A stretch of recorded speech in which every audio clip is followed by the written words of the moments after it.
सोमनाथाय नमः। ॐ मल्लिकार्जुनाय नमः। ॐ महाकालेश्वराय नमः।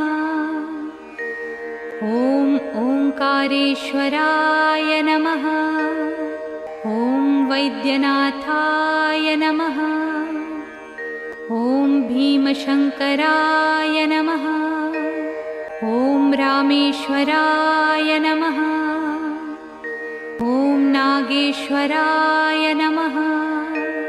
ॐ विश्वेश्वराय नमः। ॐ त्र्यंबकेश्वराय नमः। ॐ केदारेश्वराय नमः।